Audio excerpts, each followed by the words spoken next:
Can't help it.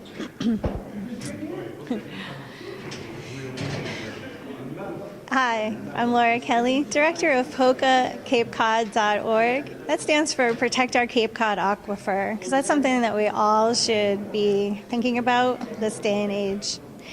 Today we're here in Hyannis for the 208 wastewater plan presented to us by the Cape Cod Commission. You can see a lot of their videos that they put up and any information on the topic that you would like. Here is the website, capecodcommission.org/OneCape. This is just a quick little write-up of the presentations that are going on here today. I am the 11th generation born and raised on the Cape, and really believe that 11 generations are going to happen again, and the decisions and the choices that we make today are going to have a really cumulative effect on that. So please do all you can to lessen your own amount of choices of toxic chemicals on a daily basis, and that will really help lessen the amounts of nitrogen and phosphorus in the long run. We're in Hyannis, and the Commission, the Cape Cod Commission, is sharing with us the 208, their 208 wastewater plan. And with me today is Jay Colburn. Hi, Jay. Great to be here. Do you think this plan will turn out to be a success in the long run? I think it will be. I think it's been a great tool to look at the science, do the assessments, but it's also been a great avenue for innovation. I think it's pretty extraordinary what the Commission has done in terms of using technology to look at tools and look at various options and really get us to the place where we're not going to sewer all of Cape Cod. We can't afford to do that. But we must act. Our aquifers are threatened, our bays and abatements are in serious trouble. We've got to act, but what this 208 plan does is I think it really gets us to start thinking outside of the box, start thinking across town boundaries, and really focusing on the regions where the problem is greatest. True, and what they've done is they brought us to each individual cove and inlet and giving us different technologies of what to do in each place. Right. So there's the traditionals and the non-traditionals, and combining them together, that's where we're at, really. Particularly because even though we are one region, there's also a lot of differences across the region. That the wastewater challenges that we face in the town of Truro, where I'm on the Board of Selectmen, are very different from the challenges that are being faced in Falmouth or in Yarmouth. But on the other hand, if we can be sharing planning tools and strategies, I think we can work together to address this as a region, but with technologies and solutions that are targeted and make the most sense for individual parts of the Cape. Mm-hmm. And like you said, crossing boundaries, like let's say Orleans and Eastham share an abatement, having them come together and figure out how to, create that technology. I mean, that's where we're at this point as stakeholders. We're able to be a part of this plan in progress right Absolutely. now, right? And we do. Even within a town, you're going to have to look at different things. So, for example, in the town of Truro, we have a fairly densely populated area, Beach Point, North Truro, which is a lot of which is on public water as part of the Provincetown Truro public water system. And we could easily look at partnering with Provincetown to use their sewage treatment plant. Sure. That makes sense there. Then we've got other places in Truro that aren't densely populated, and particularly with 70% of our homes in Truro are second homes and seasonally occupied. Sure. What we need to be doing there is educating and working with homeowners. One of the ideas that's been tossed out this morning is an idea of a trust fund that you would pay into, and then when your Title V fails, there's money there to replace it, and there's money there to pump it every 3 years, and it's happening to everybody, and we're not relying on our second homeowners who are only there for a couple of weeks and don't even know anything about a septic system to begin with. Sure. Those are the kinds of innovative solutions that we need to be incorporating and targeting where they make the most sense. Yeah, financially, we've really got to think about the individual homeowner, versus the business owners, and then through time, how much is this really going to cost us? Right. I mean, it is going to cost, and I think, the challenge is we've kind of pretended that it's not going to cost, but we got to start thinking about the long term and thinking about the future and thinking about the quality of our water and thinking about the health of our community and our fishery, and all of that is tied to what we're flushing every day, and That's right. and we've really got to start paying attention to that now. Yeah, like what we purchase every day really matters. And one of the things that is part of the 208 plan is lessening the amount of nitrogen and phosphorus. Like per town, every town gets credits for lessening the amount of nitrogen and phosphorus. That's fertilizers and such. Right. And this is going to be part of the equation with this whole entire plan. And so if we as homeowners can take that in consideration, it's really going to help on a whole. It's a big impact. I mean, there is a huge education process here, and to try to develop a consciousness and awareness that what you flush or pour down the drain is going to end up in your water and what you drink. True. And so start thinking those chemicals, those fertilizers, those weed killers. Do I want to eventually drink that? And if we can get people to start thinking about a lot of the problem can be solved through changes in behavior. Yeah, simple purchasing habits. I think that's where it's at. Yeah, Really, yeah. the simple stuff. Well, thanks for being with us today. My pleasure. I hope it all turns out for all of us here on the Cape. Thanks. Ponds, streams, wetlands, and the underlying groundwater system are all connected to the ocean. And it's not a one-way connection in that it's not just fresh water that flows into the ocean, but the rise in the level of the ocean will be affecting the freshwater systems as well. It's not like the changes are going to happen in the next week or month. It's a long-term change, no question. But decisions that are made about development and about infrastructure and utilities, etc., are done over the long term. It will be possible to say, well, X percent, for example, of the area of a town can be expected to be less than 10 feet to the water table, given a certain sea level rise projection. And that can be of use in order to prioritize resources for protecting, as open space, for example, areas that are not presently developed on the coastline.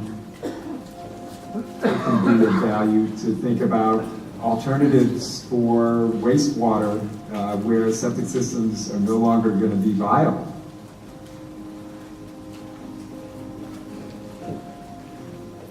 Sewer lines should definitely be located in areas that are not going to be subject to the groundwater rise, because sewer lines are subject to infiltration and exfiltration. That's the water coming into them from the groundwater, which then stresses the treatment plant, and water, of course, the wastewater exiting them, because that could be near a sensitive resource. That's sewage coming out of those lines. Our past work has shown that public and private wells that are located in more densely developed areas tend to have higher levels of emerging contaminants, coming primarily from septic systems. Efforts to conserve and keep open land near public and private water supplies will result in better water quality. We need to take realistic approaches in terms of coastal erosion, coastal flooding, and find the best solution to those problems, because they're not going to go away. They're just going to continue and perhaps get worse. You just have to figure out how to live with it. As you have seen, there is more to sea level rise than coastal flooding and erosion. Luckily, there is time to plan and prepare.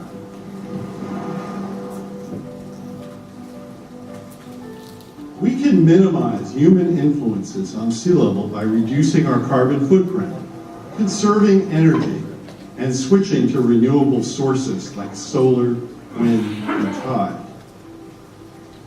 We need to seriously reevaluate our approach to coastal development and protection. Modeling sea level rise will help us understand the areas that will be most impacted and impacted the soonest. We are all vulnerable, and acting together, we can preserve Cape Cod's beauty for generations to come. Laura Kelly, 208 wastewater plant with the Cape Cod Commission. I'm here with Scott. Can you tell us your name and your affiliation with this whole situation? Sure. Scott Horsley. I'm with Horsley Witten Group, and I'm working as a consultant to the Cape Cod Commission on the 208 plan. And so you've been presenting? I have today. We're doing some focused workshops, and I've been talking about this concept of a watershed team that would work with the individual watersheds to develop these hybrid plans. Nice, nice. How's the feeling going in general? Do you think that this plan is going to be a success at this rate? Absolutely. I think it's going really well. I think that the stakeholders that we worked with for the past year and a half have been very connected, tied into it, and very receptive, and a lot of interest. And some of the communities are moving forward and really using this 208 information. These hybrid plans are being developed. People are very interested in the so-called non-traditional technologies, so I think it's going great. Good, good. Can you give us a quick list of some of the traditional technologies? Well, the non-traditional, you mean? And non-traditional. Okay, well, on the traditional side, we're primarily talking about centralized sewering, and also some innovative and alternative technologies that are currently accepted by Mass DEP, on-site septic systems. On the non-traditional side, it's a broad range of things. Some of the things that I think of the most interest are some of the aquaculture shellfish projects, permeable reactive barriers, which are trenches in the ground to intercept the groundwater.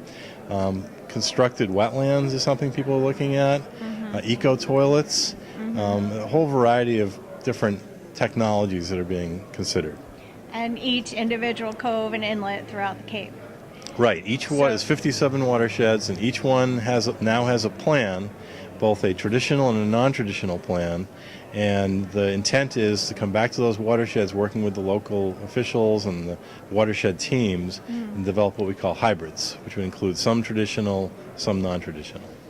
And actually incorporating 2 or 3 or whatever it takes, maybe 4 of these different technologies in that cove or inlet in order to lessen the amount of nitrogen and phosphorus, right? That's right. An equation. Yeah, right? a hybrid plan would include, I would say on average, 6 or 8 technologies. Okay, and one of the ideas is to build in some resiliency. Because some people are asking, well, what happens if we put a bunch of shellfish in and they don't work?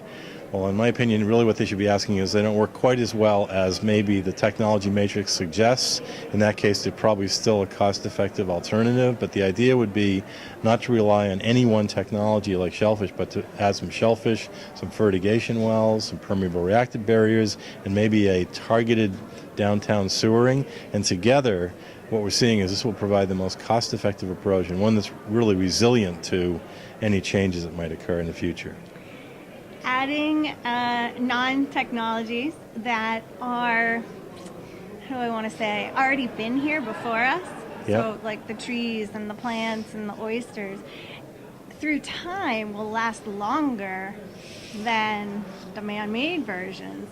Is that at all thought of in this process? It is. And in fact, that's one of the underlying principles to many of these so-called non-traditional technologies. The other term we use is green infrastructure. And the idea is, and I'll use an example, one of the best technologies to treat stormwater runoff from roads is something called bioretention.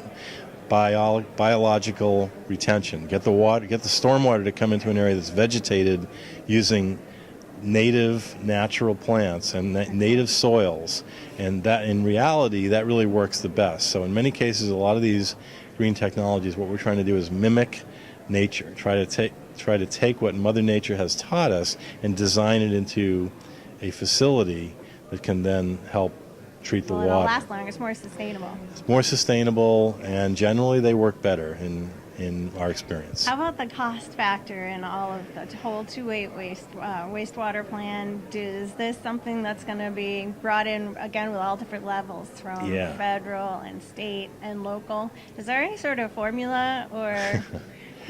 Well, I mean, the intent, the hope, and I think the track record so far is that I think we're going to get a pretty good cost share between federal contributions, state, and local.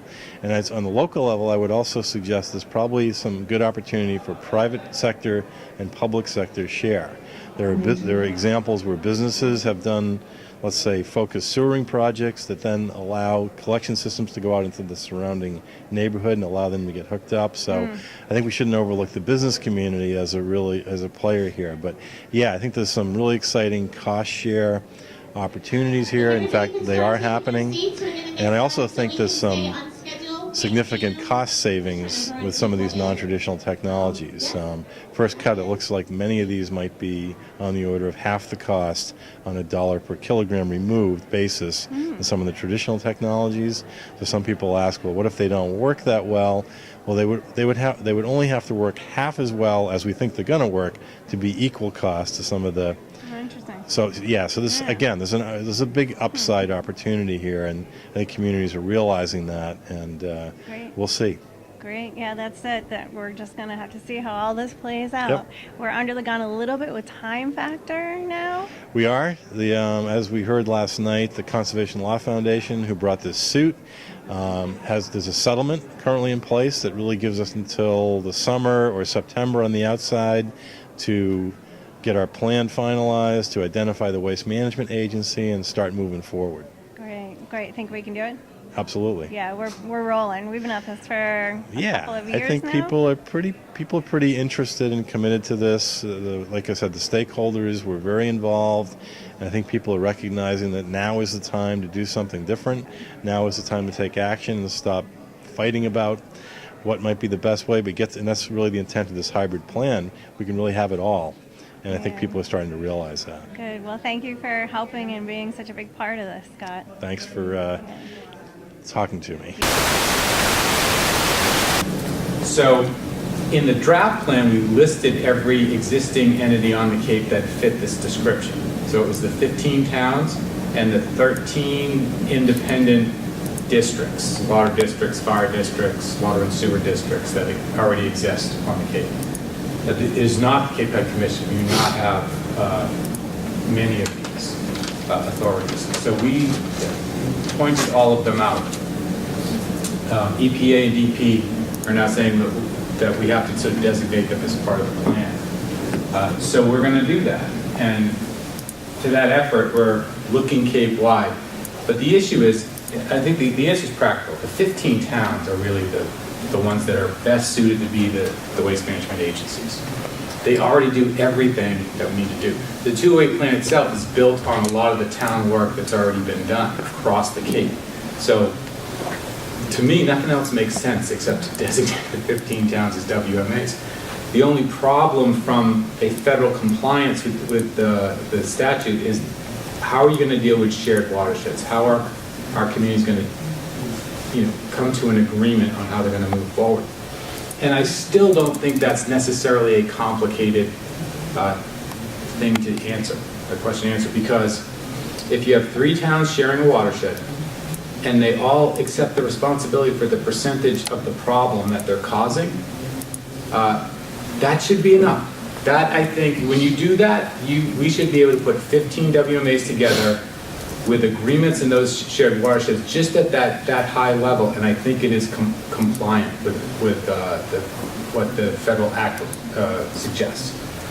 And so in order to do that, we have identified 5 watersheds across the Cape that most of the towns would be involved in an analysis of these 5 watersheds for this purpose. So we list them there by color. And so you can see on the outer Cape, Eastham, even though they're in the wrong room, would be part of it. So Eastham, Wellfleet, and Truro would focus on that one watershed. Now, the towns at the geographic extremes don't directly touch any of these 5 watersheds. So that's Provincetown, that's Truro. So, Provincetown, Bourne. So for those two towns, what we're saying is, look at the 5 groups that we're gonna have and associate yourself with the one that you think you're gonna learn the most from. So Provincetown, for example, they might wanna hang out with you guys because they're in your geographic area and there's some commonalities there. They might wanna drop into the Barnstable session because Provincetown has an existing treatment facility, and so does a Barnstable. So I think that flexibility there works. So what we want to do is put these teams together on a town basis, and then we want to meet in a series of 3 meetings.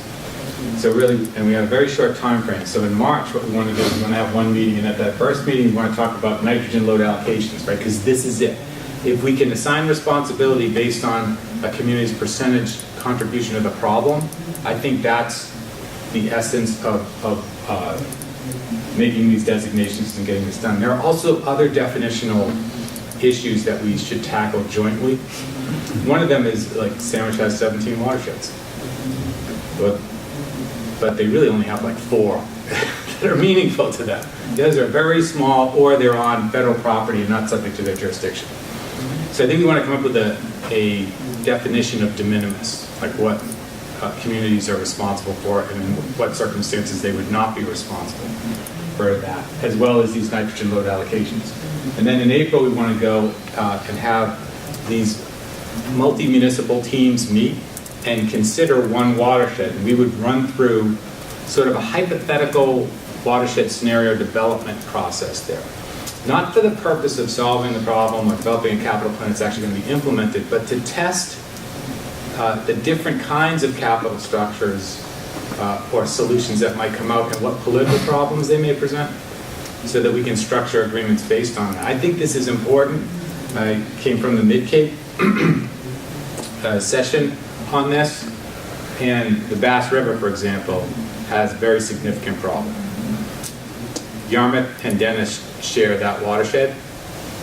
They have a history of Working together beautifully. less than friendly relationship around educational issues, right? And rightfully, that makes them skeptical about, well, we don't. So I think this process should lead us to a better result. Instead of a state-prescribed format that communities have to mash themselves into, let's run through a scenario process. Let's let the community think about what some of the consequences might be, so that we wind up with fewer unintended consequences.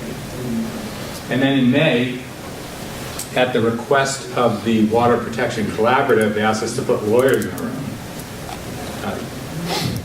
I'm not sure that's a great idea, but we'll do it, because they really want to be able to ask about, well, if we structure ourselves this way in an IMA, what does that mean? Can we do this? Is this enforceable? Is that not enforceable? So after we've gone through the first 2 meetings, this is sort of a meeting to check with an independent kind of analysis that might inform the process and tell us things that we don't know. And then after that, we're going to move to designations in June. So that's really what we're going to do.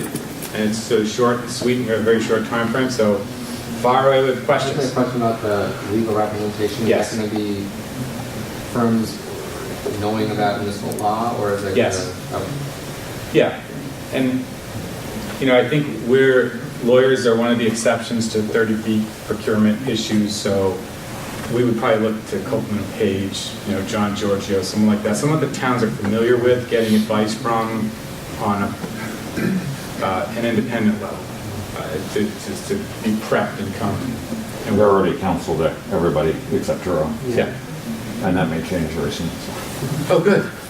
In East Ham? No, Truro. Roger. In looking at towns like Wellfleet and Truro, where you have a substantial portion of the residencies in town that are located in the National Seashore, Yes. how do we allocate that one? That's a good question. And honestly, to the extent that the 208 plan has been successful, I think it's because we've left questions open. And the towns don't want to be lectured to. They've been doing this stuff for a long time. They have more experience than we do. So we recognize the question, but I think we have to interact with stakeholders and run through a couple scenarios. The point is that if we're going to allocate costs Yes. in terms of housing, then we've got a special issue when you look at the National Seashore. Yep. You also have potential revenue streams that are federal in nature, that are specific to park services and water quality issues in park services. So another advantage that might be in your favor. So that we have to do that. And it'd be great if we could figure out a way to bring the seashore into that discussion. We will invite them, as we will invite the JBCC. That was my question. Has the seashore been involved in any of the stakeholder? Yeah, they have been at some of the stakeholder engagements. The seashore has been great as a working relationship. They collect a lot of data, water quality data up there. We work with them on that. They are just like a lot of other agencies. They don't get the money that they wish they did. And they don't get the money that we wish they did. So, but I think they'll be a partner. Yeah. Sir. Mike Kozowski, East End Water Management Committee. East End. Some of us In the can right find out room. in the right room. More on that National Seashore, we work with them a lot there in the Water Management Committee, and they've got that visitor center there. Is there any chance that they may create their own water management agency and just leave us out? Can they go about something like that?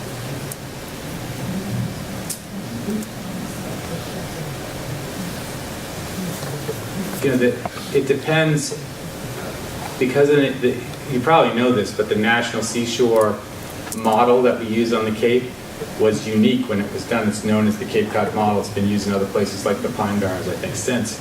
But it's the only park service that has private property interests within the boundaries. So it comes down to sort of an ownership and a jurisdictional issue around infrastructure. So it kind of depends whether those roads are public roads, whether the infrastructure to them is considered and serviced by the municipality and public, or whether they're private. So I think that's one of the issues that we have to vet. And it varies by road and by town. Yeah, and it's on the Outer Cape. So it's also an example of one of those particular issues that may come up in a very short time frame. And we may not have enough time to answer, because my suggestion would be, let's map it, right? Let's figure out infrastructure jurisdiction on the Outer Cape as it relates to the National Seashore. And we could do that as a project. Probably can't do it within this time frame, although maybe we could. If it already exists, we certainly can, so we can at least ask that question. But if we can't, I think some of these issues, as long as we can identify them and then take them offline, we can develop over a longer period of time the specific answer and give feedback. Thank you. From the legal framework, does any of this require town meeting approval or vote or authorization?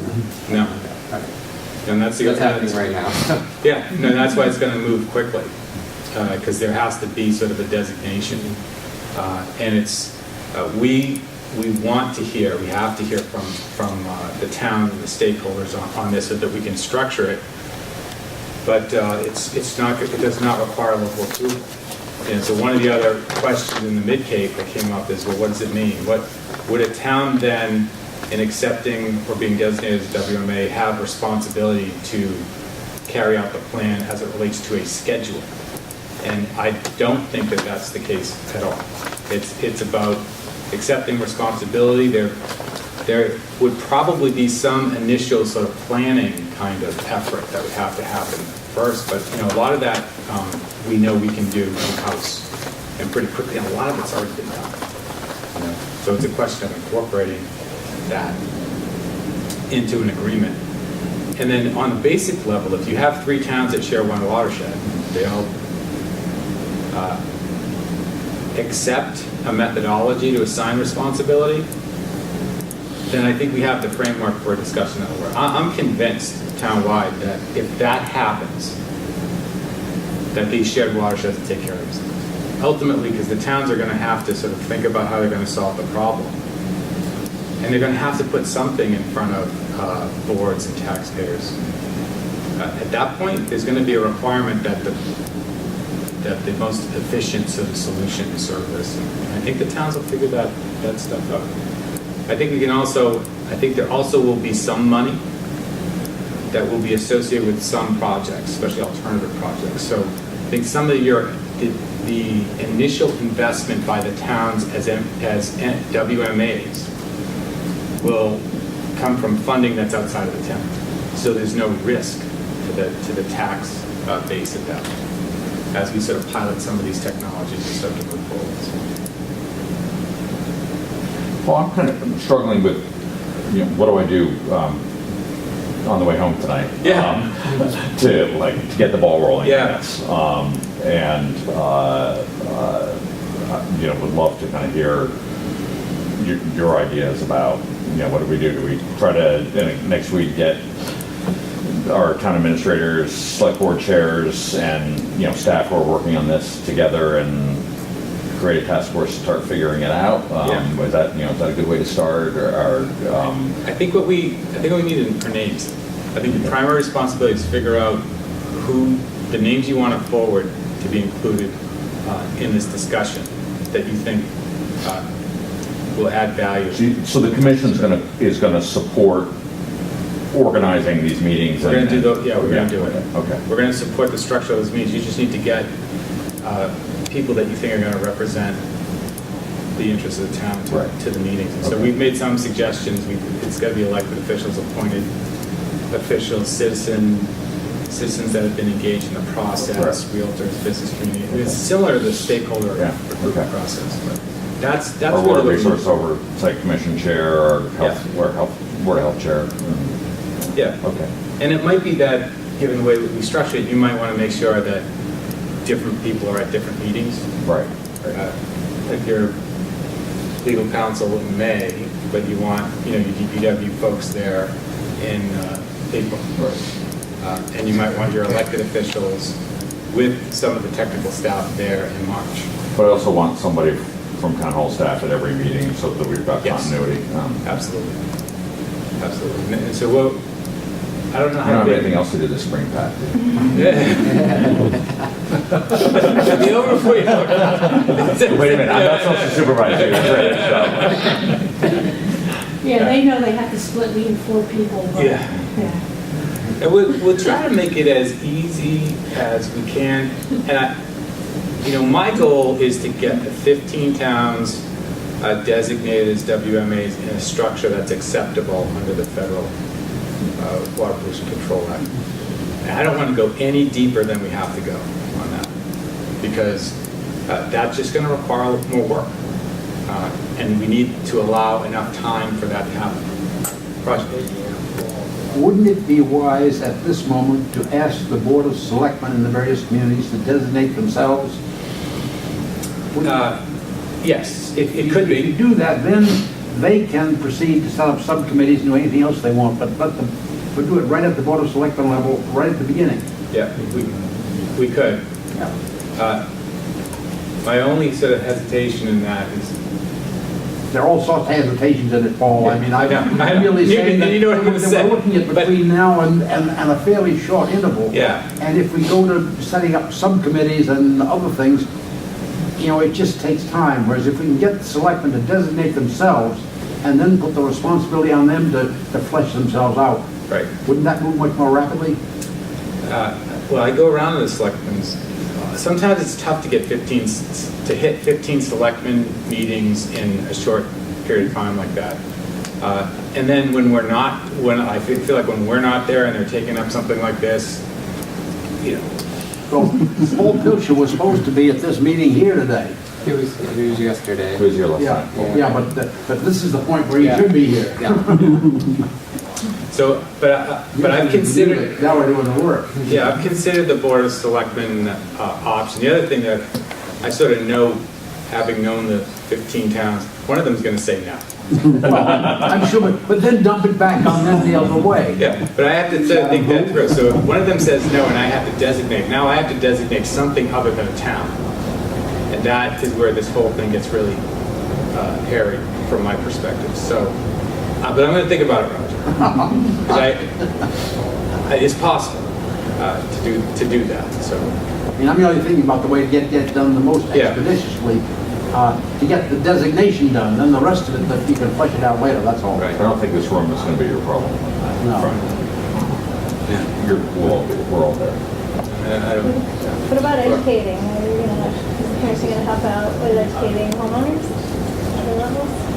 I think that we have to, that the education is part of the implementation going forward. So once we get the designation in and the plans accepted, we can move forward with education on a homeowner level. I'm looking forward to that because we have so many different ways of reaching out to people now. We've got the film that was done in there earlier was excellent. We didn't do that, but we can use them. So we can push those kind of efforts. And once we have a structure in the 208 plan to start an education program from, I think more people are going to pay attention.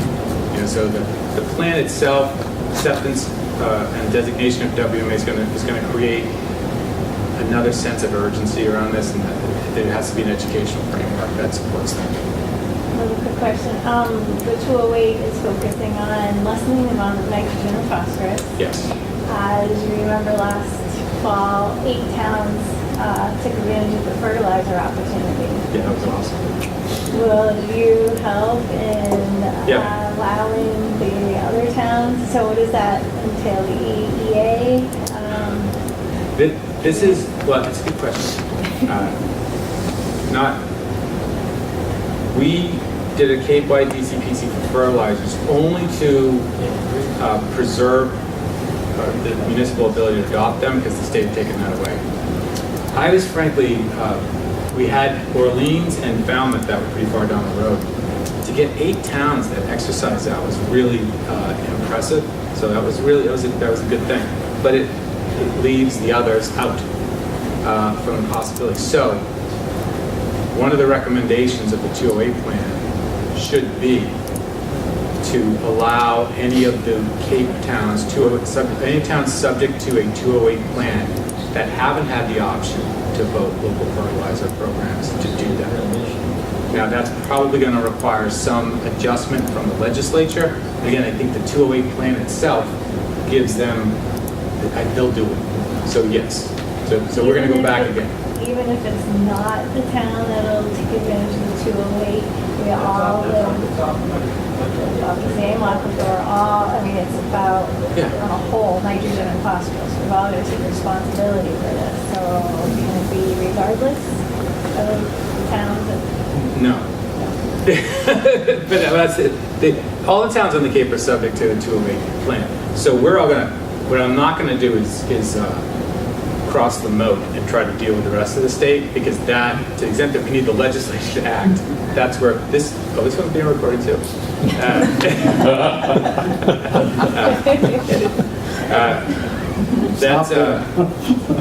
So I don't think we're going to do that, because I just think that opens up, that makes this effort a lot more difficult.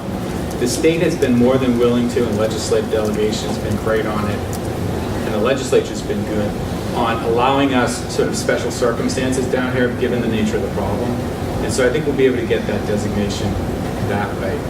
And the other thing you're going to hear about, if you haven't heard about it already, is what are sort of the other next steps in water quality programming. And so from the Commission's perspective, we have been transitioning from an organization that was primarily a regulatory agency when I took over 7 years ago, to one that does more comprehensive planning and support of that on the local level.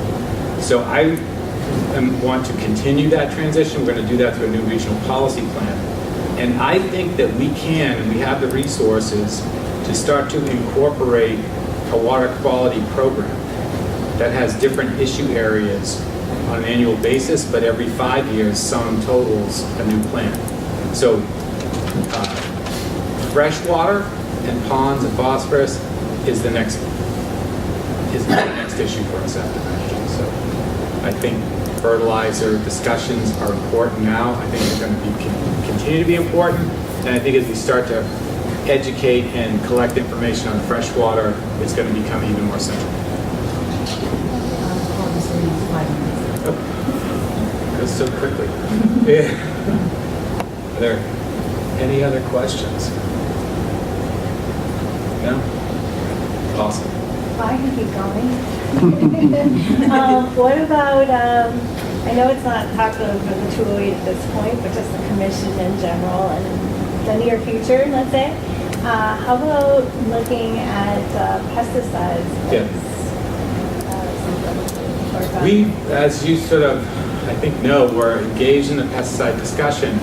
That is tightly controlled by the by agricultural interests and agricultural agencies on the state level and on the federal level. So we've been less effective there. But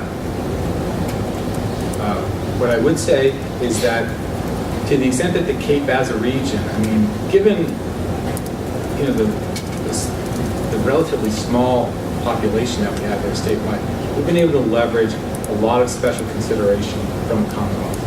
And so coming together on a 208 plan, addressing in an innovative way the nitrogen problem, taking on freshwater and phosphorus next, gives us much more legitimacy in dealing with even the more thorny issues like pesticides. So it's really a step-by-step approach. So I'm hopeful that we will get to a position where we can be more influential on the issue of pesticides and other emerging contaminants of emerging concern. So I think we're just about done.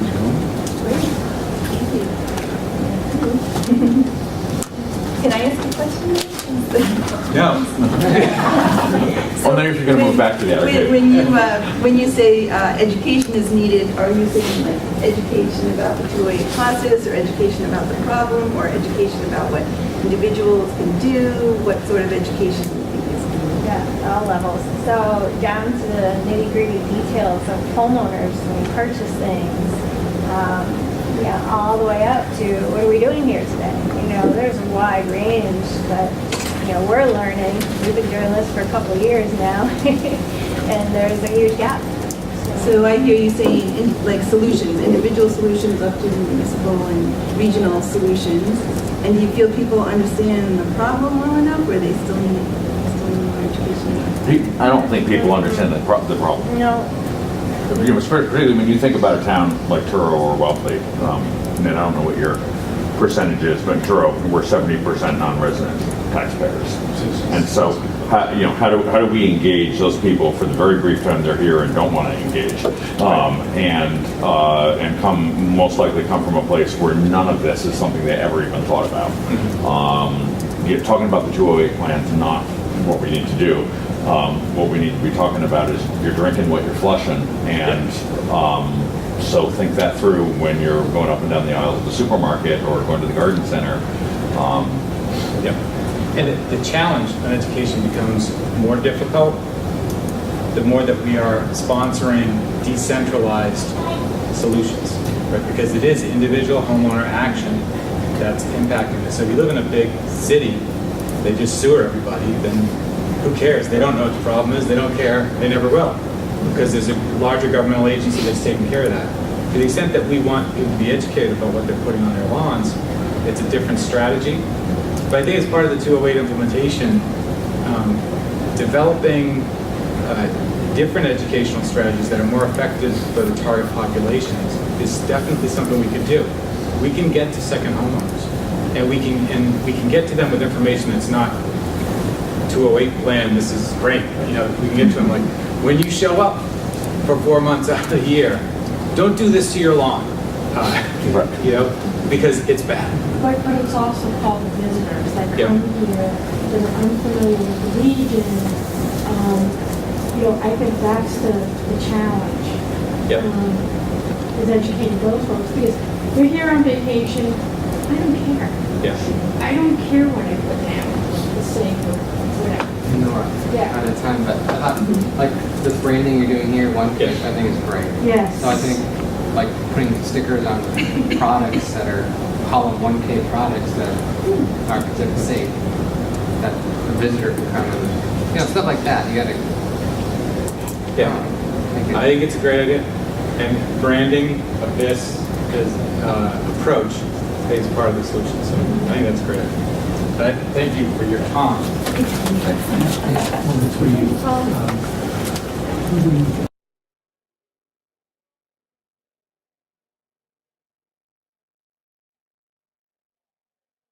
Hi, I'm here with Christy from the Cape Cod Commission, and I was wondering where can homeowners and other residents and visitors find more information about the 208 plan? Sure, that's a great question.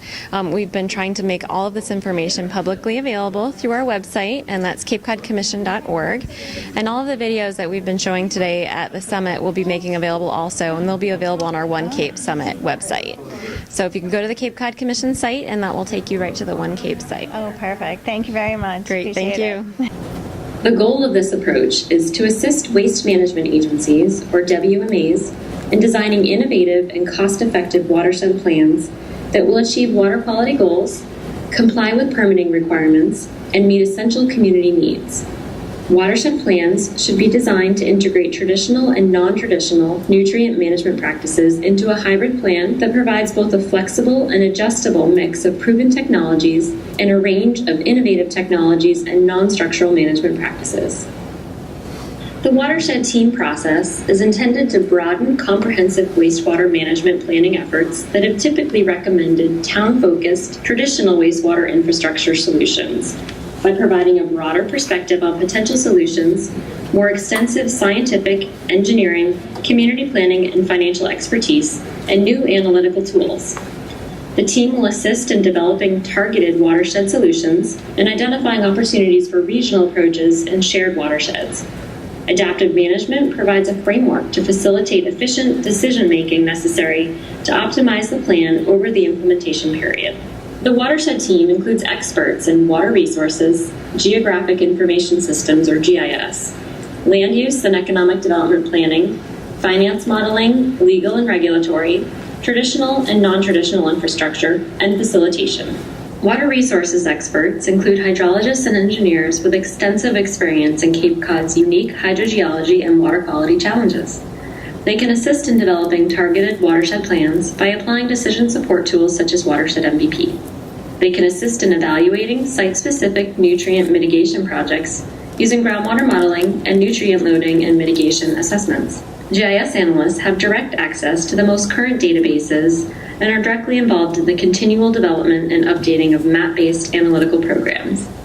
They can provide screening for potential nutrient management sites, apply a technology viewer that's designed to track and illustrate watershed management scenarios, and can optimize collection areas based upon an integrated density frontage proximity algorithm. Land use planners are involved in updates to the Regional Policy Plan, or RPP, local comprehensive plans, and establishment of districts of critical planning concern. Economic development planners work with land use planners to conduct local reset team projects.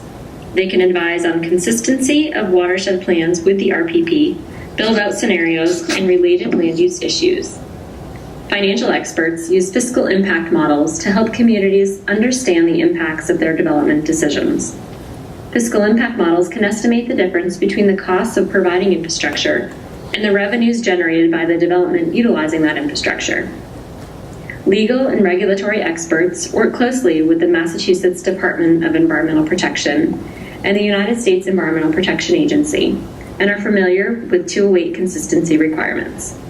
They can provide assistance with permitting, MEPA compliance, regional arrangements, and the development and implementation of an adaptive management plan.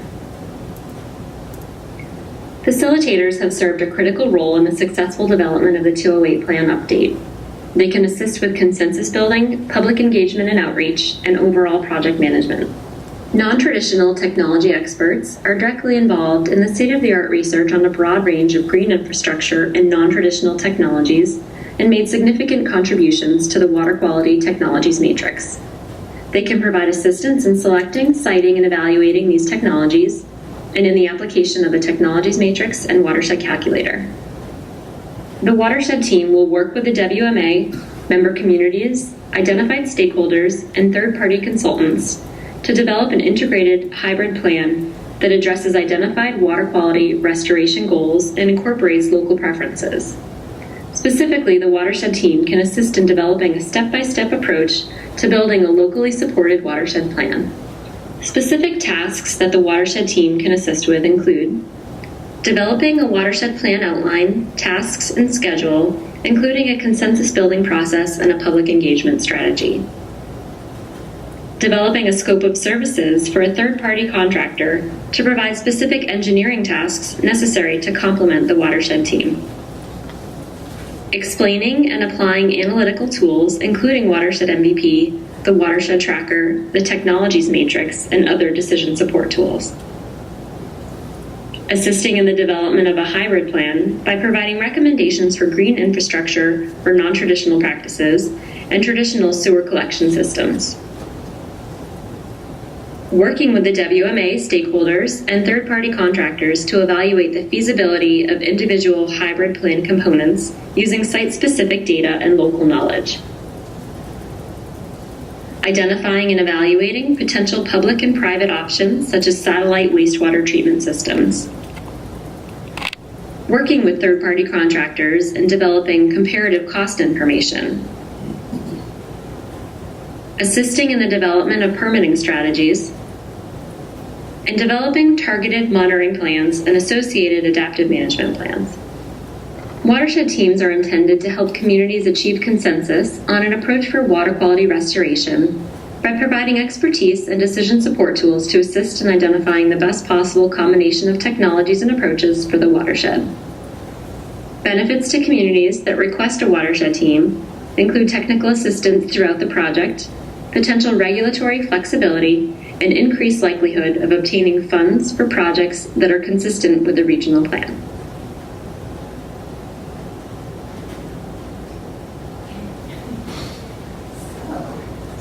Okay, so the commission has developed some questions that they want to get your input on, and I'm sure you're always willing to answer questions that people have as well. So a question is, what expertise do you feel you need? Is there expertise that has not been available to towns that would be helpful?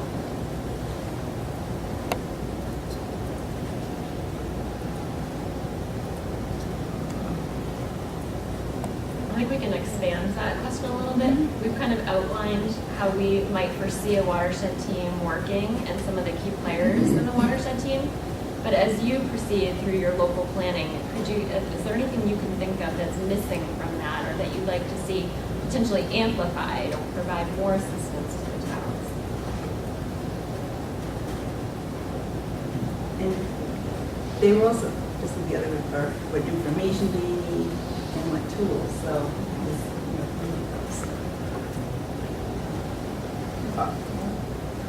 I think, Christy, kind of what I'm feeling overwhelmed about in terms of Turo is, we have one health agent who, staff Board of Health, needs to go out in the field and do septic inspections, who's incredibly talented and capable, but, a little town like Turo, a little town like Wellfleet, we've got the same set of tasks to do as all the other towns with a quarter of the staff. And by the way, we're working on our budget and our town meeting right now, and a bunch of other things. And so that's what feels, I can't speak for my board, but knowing them as well as I do, we're on board. We need to do this, and we want to work with our partners in Wellfleet to do it. But it's just like, oh my God, are you kidding me? In 4 months. We have a brand new town administrator too. Still getting. So what do you think you need? I don't even know where to begin to even think about what it is we need. But other than I'm glad that the commission is here and it's got resources and it's asking how can we help. Well, that's great feedback, and the purpose of the watershed team is really to amplify the town and to provide that type of support. So. I'm not sure this is the place because I've been confused for most of the day in terms of the difference between a watershed and a lens. Because out on the outer Cape, you've got the Pamet lens from which Truro and Provincetown get their water. Then you've got the Turquoise lens, which Wellfleet uses, and then you've got the break off, and you have the Nauset lens. And yet you break it off into separate watersheds that are different from the lenses. And as far as we're concerned, the lens is the important thing because that's where the money goes and that's what can be polluted. And therefore, why do we talk about watersheds per se? Well, what we really want to talk about is how do we protect the lenses on the outer Cape? Now, what it is beyond East End, I don't care. Those folks can take care of it. I'll take a quick shot at that. I think the lenses, the concept of the lenses really was set up for groundwater management, drinking water supply management.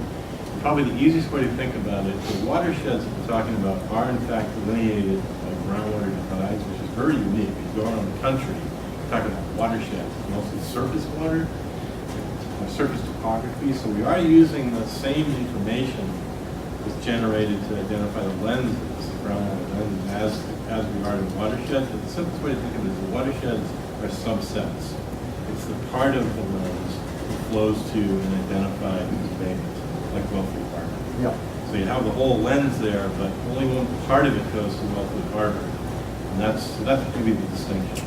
Well, maybe it's the mapping then, because it looks to me as though you've got stuff that's flowing into Silver Creek and therefore further south that shows as part of the same watershed that Wellfleet is, and I don't understand because it's just a watershed. Well, there's watersheds, and then there's sub-watersheds, and there's sub-watersheds and sub-watersheds. So it can get confusing, but yeah, it's the same database. We're using the same database to map all of these things. Because again, from our point of view, the thing that has to be protected is the quality of the water in the lens. We don't really care about what happens in the watershed, we care about what happens in the lens. And the lens is where we get our drinking water, and that's what we want to protect. Right, but if we're talking about, in this case, we're focusing on the coastal waters and embayments. Yeah. So there's only part of the lens that flows there. So I agree with you 100%. You need to protect the whole lens for drinking water, especially out there where there's a lot of private wells. But we're talking about an embayment like Cape River or Wellfleet Harbor or a subset like Blackfish Creek, then it's a subset of that. And the focus is a little bit different. We're talking primarily about nitrogen. If you're talking nitrogen, then shouldn't we rush like hell to do the Herring River project and think of what a nitrogen absorber you'd have with that being a salt marsh? Big benefits. I had a question about the economic development. What's the reset group? What is that? Currently, the Cape Cod Commission offers reset teams to towns, and it's similar. We're actually focusing the watershed team approach on how we conduct our reset teams. So we have a group of staff that would go into a town to support the town on a specific project that they may be interested in pursuing. It's usually a limited geographic area and a limited scope and time frame. And so we can go in. We've done a lot of work within the different municipalities across the Cape. We'll look at transportation impacts of particular developments. We'll help with zoning analyses, visioning for historic preservation and other issue areas that impact our regional policy plan. So we're kind of mirroring the watershed team approach on the success that we've had from those reset projects. It's I think it's regional economic executive development. I don't know. Sorry. I thought that was going to be Jimmy.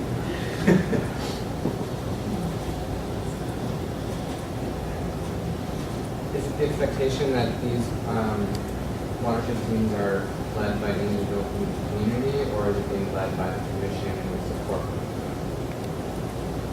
The idea of the watershed teams is really to support the WMA get through the plan and stay congruent with all the other plans that are happening on the Cape and stay using the same data that everyone is using and the same monitoring databases and all that. So it's really kind of to keep your watershed as a WMA, whatever that entity ends up being, stay congruent with all the other WMAs on task to clean up that watershed. So we can help in any way we can. We're going to propose helping in any way we can. We're not an engineering company, so you would still probably need a third-party engineer in any given watershed.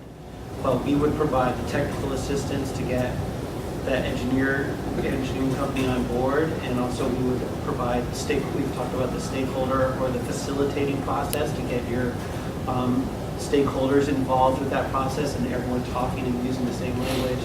And we would also have the knowledge of knowing what's going on in all the other parts of the Cape, and if they're piloting some program in Wacoit and that applies to really well in Wellfleet, we can bring that knowledge and that monitoring results to the fore for your project as well. So we're kind of acting as a data clearinghouse and an ability to do any help that your WMA might need. So you would need a designated point person from the community, from the watershed, and then they would get paired with somebody at the commission, and those two together would facilitate.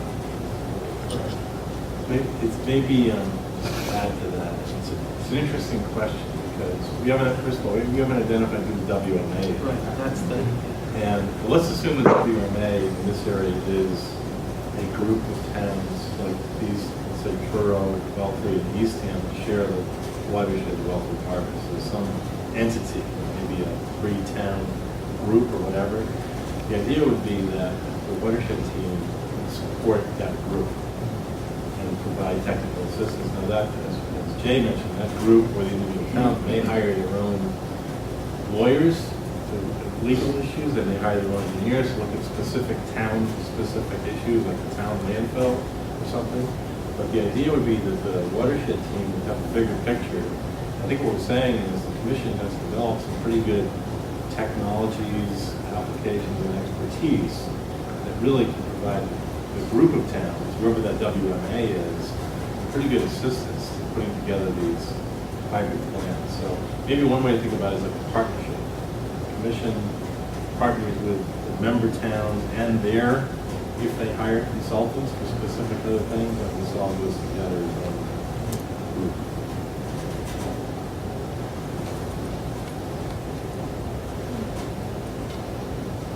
I'm trying to picture it in my mind because, like the example you just said, I don't know if there's going to be 3 different people from 3 different towns that would be designated to be the point people on this watershed team, support them as a group of other people from 3 different towns that might be separate from the governing bodies, right? I think we're conflating 2 things. First, there's this gang that's going to meet 4 times or 5 times, however many it is, to establish some entity as a WMA. I like the idea that they're coming at it perspective of towns, because that's where you're going to get the money from, by town, even though that doesn't. So then, hopefully, Truro and Eastham will work out something. It can be, as far as I understand it, as simple as an intermunicipal agreement, or it can be more complex. And then whoever embodies that WMA, whether it's just Wellfleet with their help, or it's for their help, or it's Wellfleet plus Truro plus Eastham, that group will organize the second group, which works with their team. So there's, first thing happens, then the next thing happens. The second thing doesn't happen until after the WMAs are established. Am I right?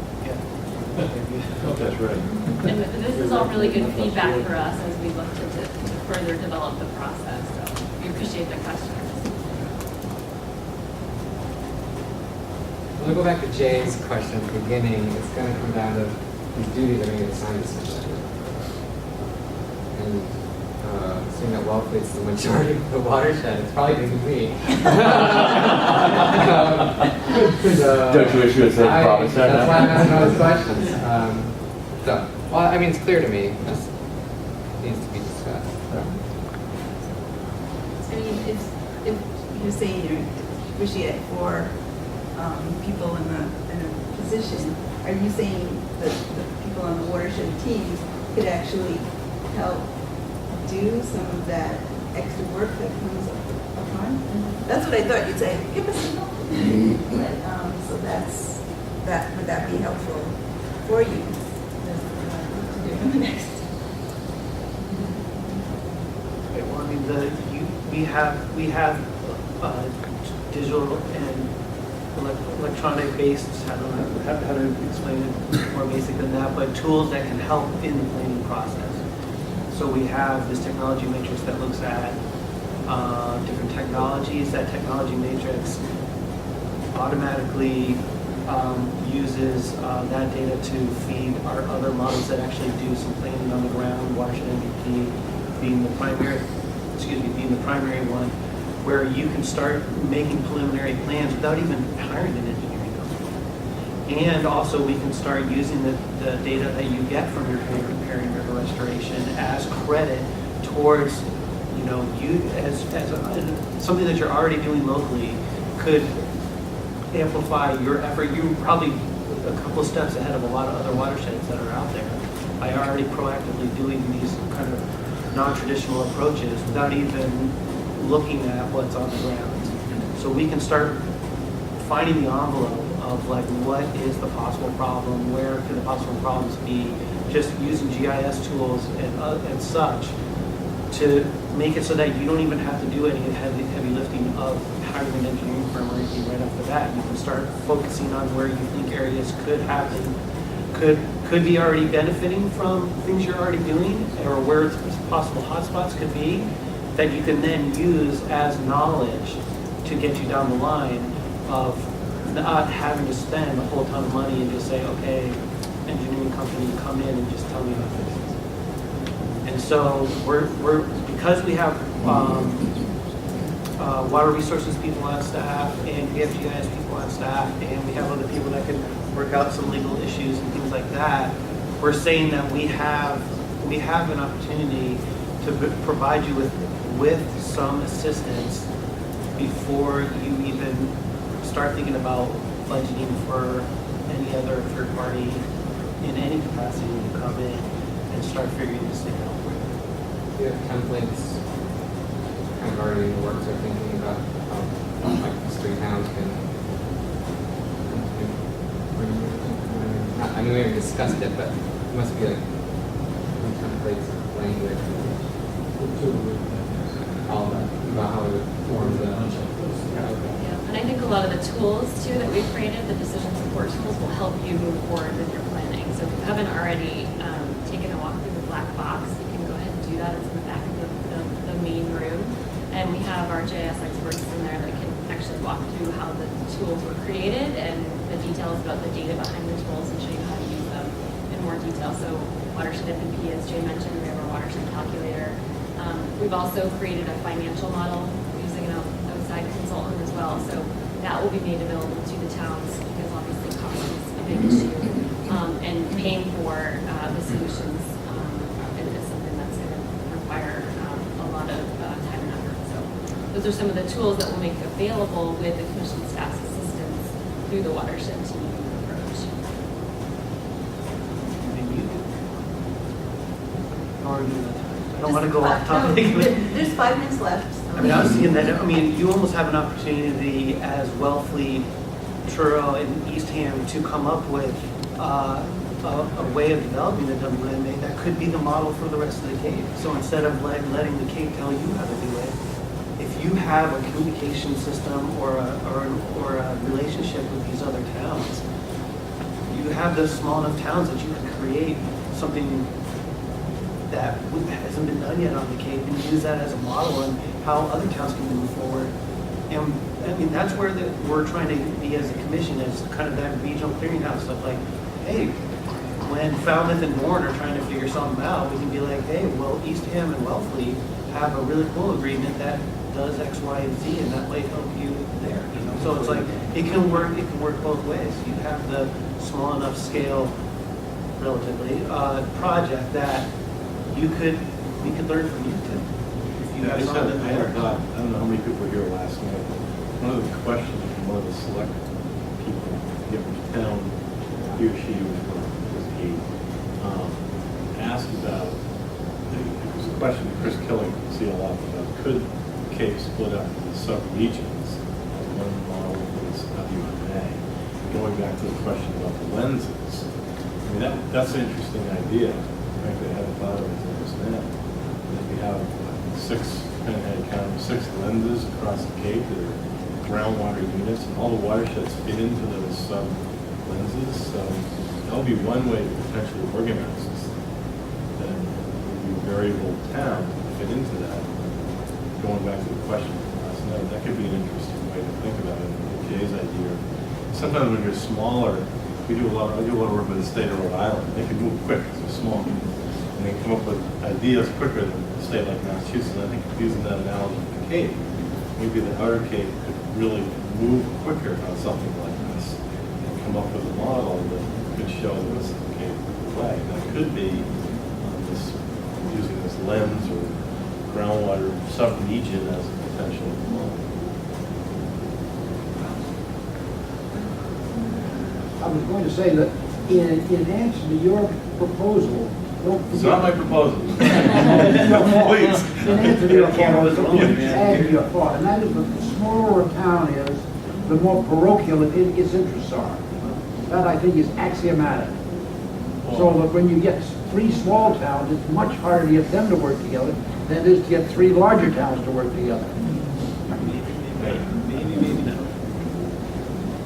I would propose that as a right on your board up there. Small towns don't like to work together. Well, Roger, I think that's changing on. I mean, well, you've been at this a lot longer than I have, but you know, we talk. I think we talk to each other a lot more, and I think we also we all get too that we're really different from the rest of the Cape, and the only way we're going to hold on to that difference is by working together to preserve our rural character. That's why we have Brian. Yeah. Any other one last comment?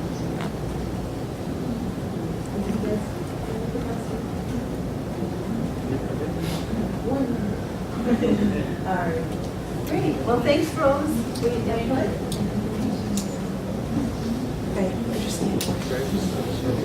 I'm here with Orleans resident Jim McCauley. You've been a part of this process since the beginning? Yes, 208 with all their meetings on the Lower Cape in Orleans, and then the Orleans process, which is described as our Orleans miniature version of the 208, which is, it's amazing. There are 400 people here today. In the Orleans meeting, they meet for 4 hours every other week. There are 50 people on every meeting all the time. It's amazing how much effort people are putting into this. Yeah, so yeah. It's a lot of work.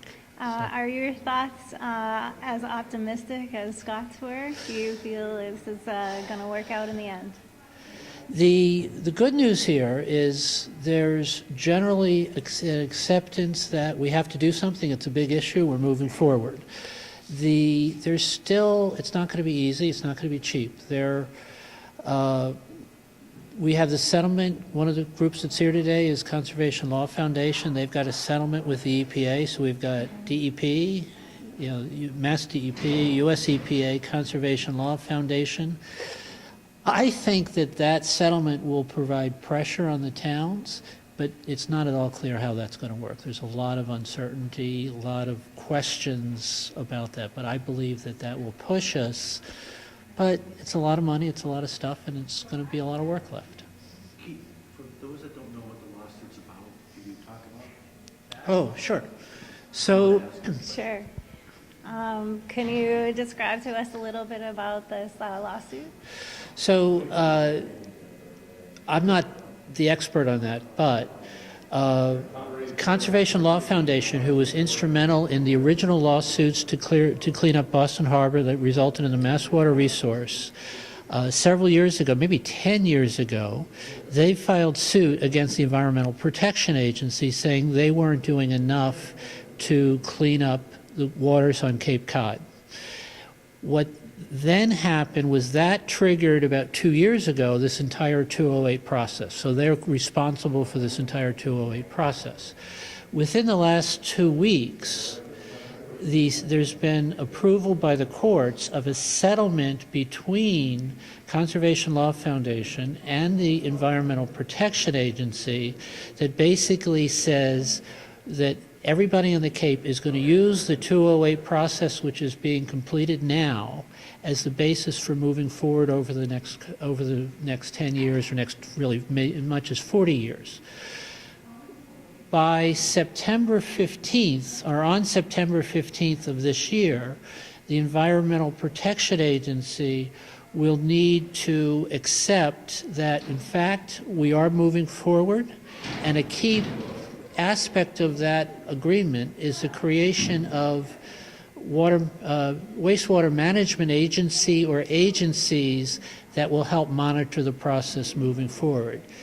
The expectation is that will be the towns, but really I think what they're looking for is some level of assurance that we're going to move forward, because honestly the Cape's been talking about this for a long time. Right. And there's one thing to implement this, and there's another thing to monitor it afterwards. Monitoring is something that I know I've been harping on for, I think that's easily a fair word, for the last year. We're looking for, monitoring is surprisingly complicated. And there's a lot of it going on. There's monitoring that's done by Center for Coastal Studies of the salt waters of the estuaries around the Cape, and they do a great job at that.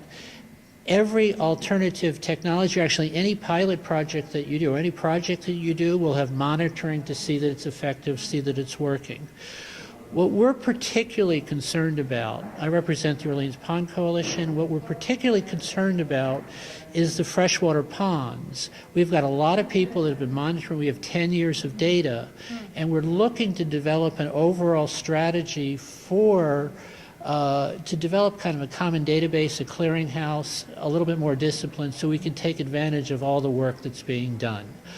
We asked about that. They're talking about an additional similar process to focus on freshwater ponds, and one of the things that came up earlier today was I'm hoping to push them to launch processes to do that the monitoring on the saltwater ponds, because we've got people that have the data, they're dying to get going, and they're sitting in a lot of meetings. We can't ask them to sit in more meetings. So, one of the additional points that's just as important, the Commission is forming teams to help towns throughout the Cape monitor or execute on this process. One of the things we spoke about in our session earlier is what we really need help is, and your efforts will be part of that, is a communications outreach program. Rich Delaney described it. He said, we've got 400 people here, and that's great. We've got another couple 100,000 people that ultimately, one way or the other, have to help us execute this. How do we get the message out? How do we get people on board? And that's really an area that we need to figure out how to handle that. Yeah, because we all live here. We're all above an aquifer, and it's time to get involved. This is our opportunity. What do we have, till June 15th or something to give points of views, options, ideas, thoughts? June 15th, they're going to identify the wastewater management agencies. I can't imagine how they're going to do that. That's a challenge. And then the September 15th, within Orleans, I believe, and what Paul Niswicki has said, is this really is our last chance to do it on our own before the regulators force us to do it. So I'm optimistic about, very near term, about Orleans, because Orleans has spent months on this effort. We've got a big town meeting coming up. We think we're getting closer to consensus, and we hope with the effort that the Commission has done, with the effort that Orleans has done, with the specter of the settlement hanging, being out there, that we'll finally be able to get past some of the roadblocks we've run into the last couple of years. And if we do that, I think that will speak to the success of the 208 process, and it will help assure the EPA that they should agree to the settlement. Wonderful. It's my theory. Good. Well, I hope it comes true. Hope it comes true Very for good. all of us. Thanks for what you're doing. Thanks for joining us today, Take Jim. care. Please go to capecodcommission.org and see some more.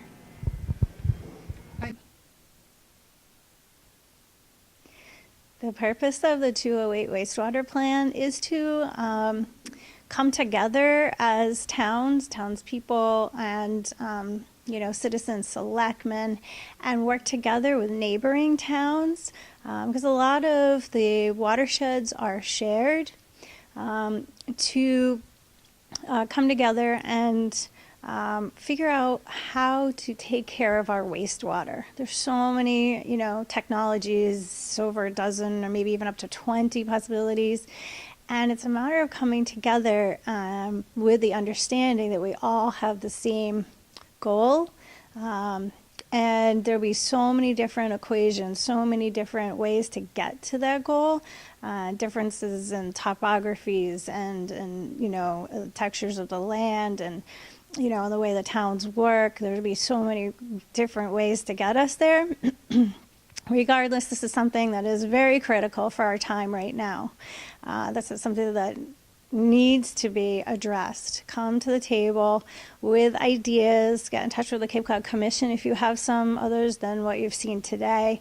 Now is the time. To give a quick time frame, we have till the beginning of June to really put forth these efforts on paper, and that's really the critical phase, is the building phase. I've been a stakeholder in 4 towns for 2 years or something, and it's been an amazing growing process. I'm so impressed and completely involved with neighboring towns and all of this. It's really grown my mind to a point of new understandings and I'm going to say the criticalness of this matter and the ability that we can do this if we come together as, you know, townspeople on all of this. So hopefully you'll get involved too. It's for all of us. This is our land. We are here to protect it.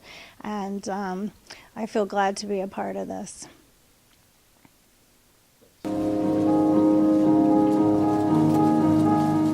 When sea level rise occurs, there is a sort of a cascade of effects.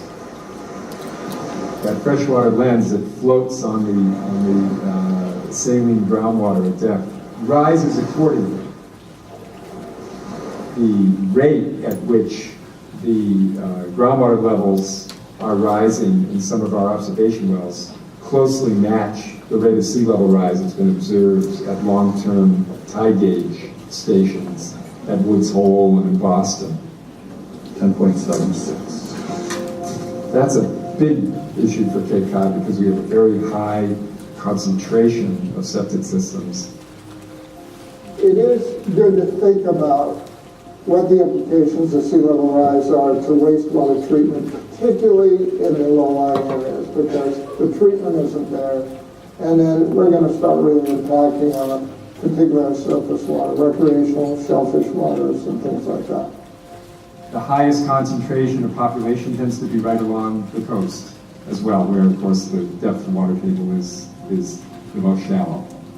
One could expect that Falmouth, Mashpee, up into Hyannis, you know, the areas that are lowest lying along the coastal ponds, for example, could be the areas that experience the biggest effect from sea level rise.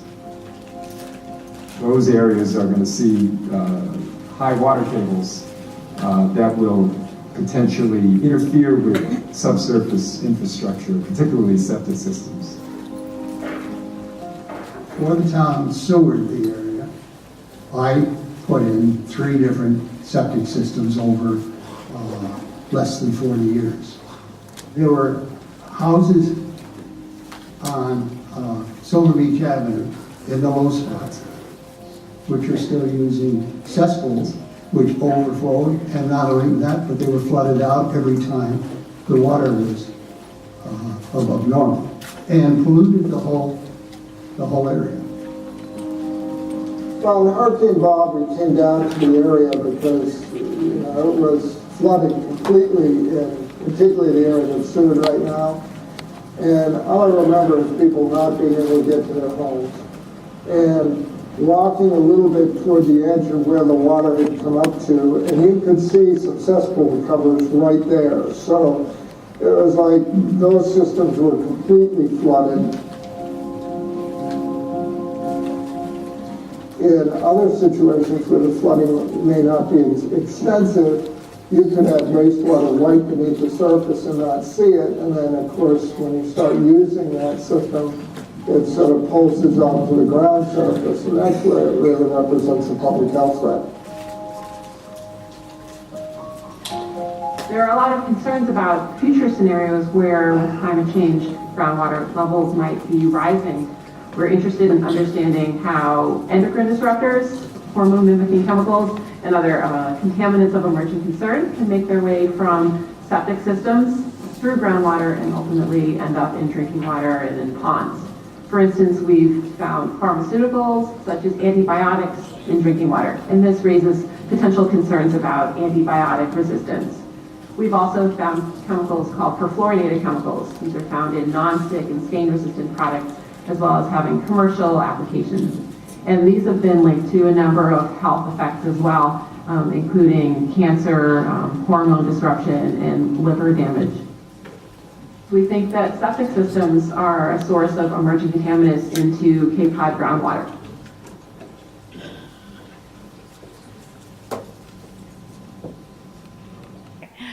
Back again with Scott.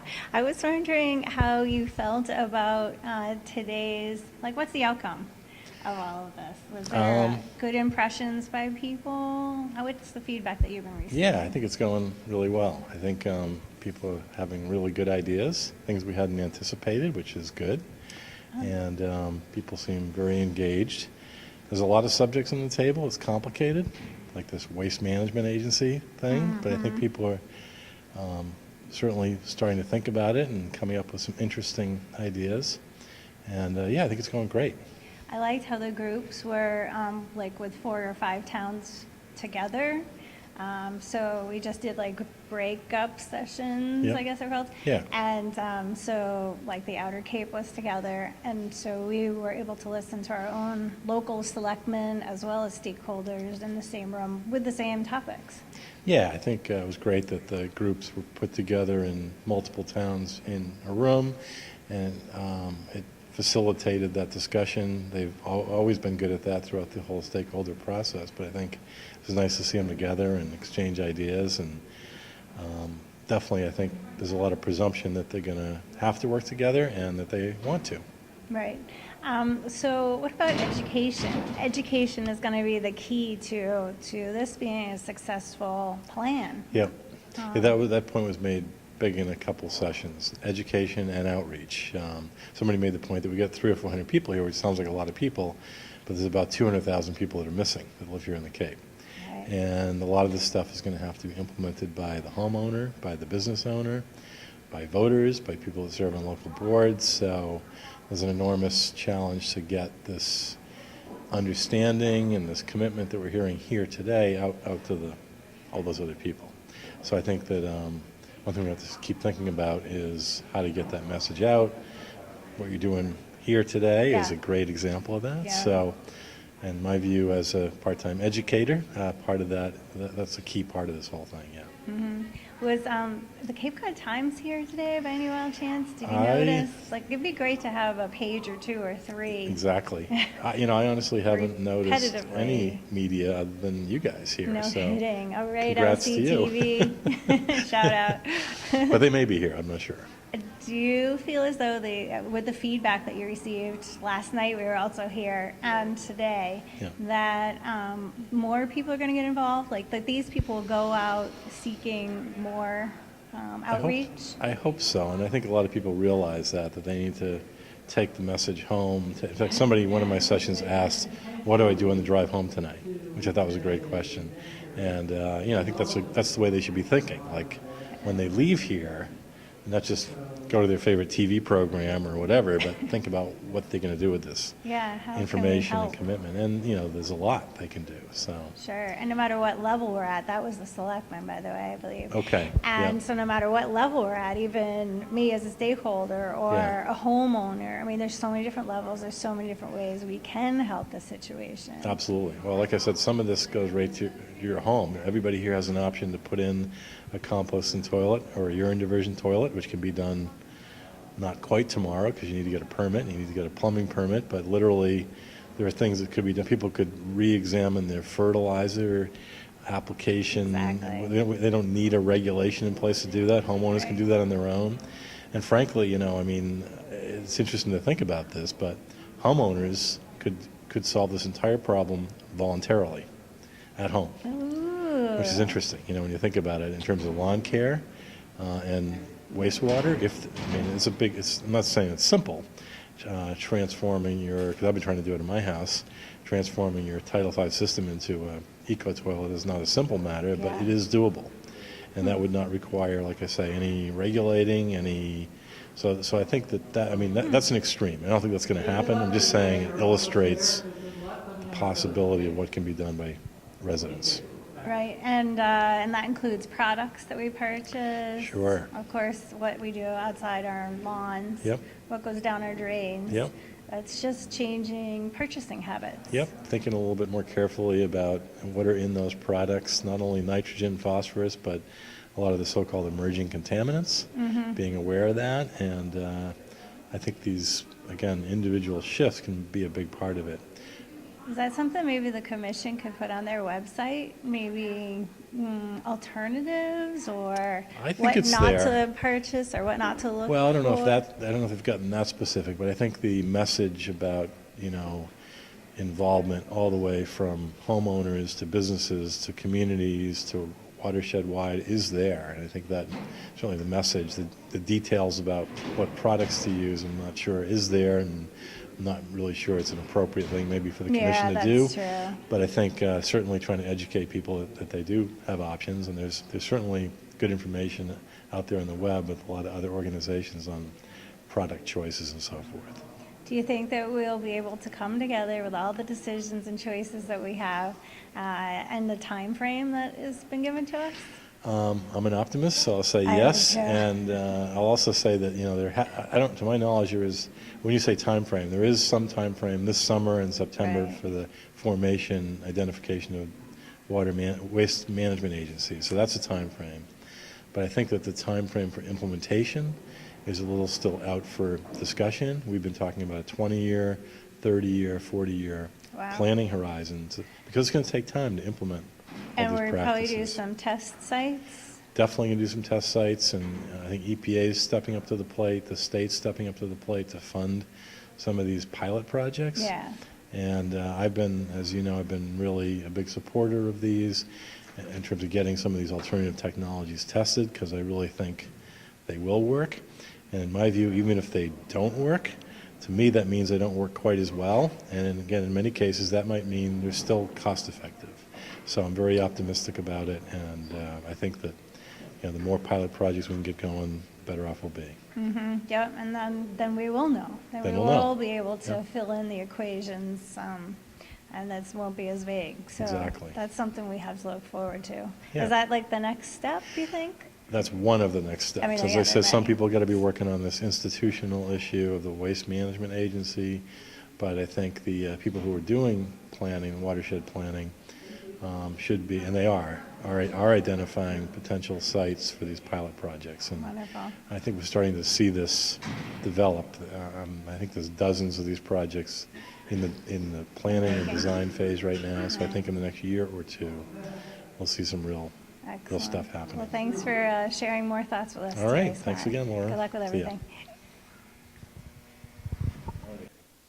Thanks for joining us here today on this very important issue, wastewater.